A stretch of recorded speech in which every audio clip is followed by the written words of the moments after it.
us win. That's all we got to do. Win on three. 1, 2, 3. Win. I was recently asked about my relationships surrounding black and white athletes, my personal interactions, and what those relationships have meant to me throughout my past 40 years as a sports videographer. My vision has always been to capture and breathe life into images to tell a story. Oh, and did I mention, enjoy the ride. And what a ride it continues to be. Aloha!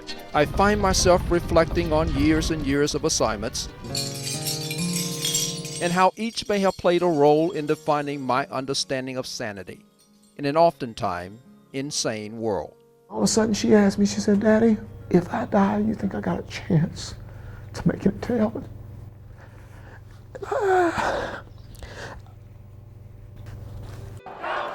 In a world that we're all trying to find our rightful place, the wide world of sports has always crisscrossed every race, color, ethnicity, gender, and class, under and including the rainbow.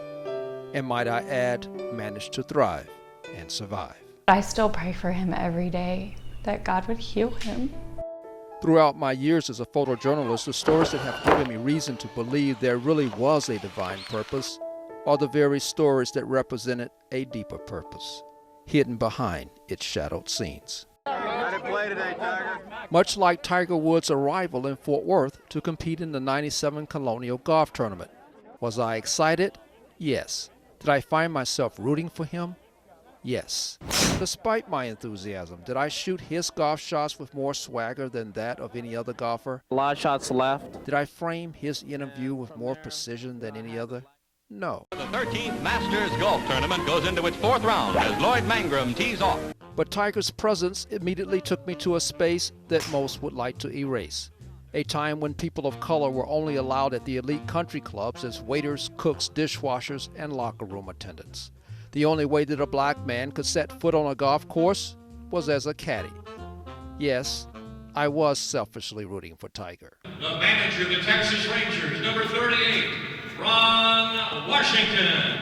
When Ron Washington was named the first African-American team manager of the Texas Rangers and eventually took them to the franchise's first ever World Series, I would be less than honest if I said it didn't have deeper meaning.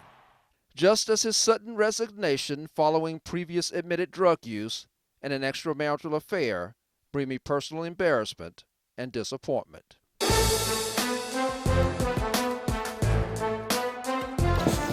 Of course, some stories will always have deeper meaning than others, but that in no way diminishes every relationship. Former Cowboys quarterback Troy Aikman, who I've known for 30 plus years, on occasion still jokingly refers to me as window pane. Not out of disrespect, but because of a horrible golf shot that shattered a mom's window on the 18th fairway. Did I mention on Mother's Day? Being a Dallas Cowboy, it's beyond words for me. But my working relationship with Aikman is no different than that of Dirk Nowitzki, Muhammad Ali, Nancy Lieberman, Lee Trevino, or Adrian Beltre. All are valued members of my extended sports family. Diversity and inclusion. Each unique, each a different voice. Very disappointing. At the end of the day, does it really make a difference that this journalist is black or that athlete is white? Or any other combination for that matter? As long as there is fair representation, responsible dialogue, and unbiased reporting. Is that kind of a badge of honor knowing that they want to go that way again and lean on the offensive line? Does it really matter? Now that you've taken the time to listen to this story, ask yourself.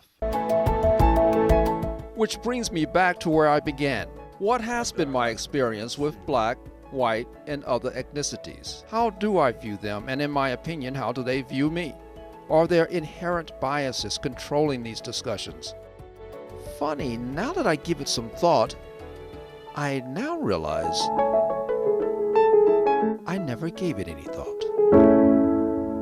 In Dallas, I'm Arnold Payne.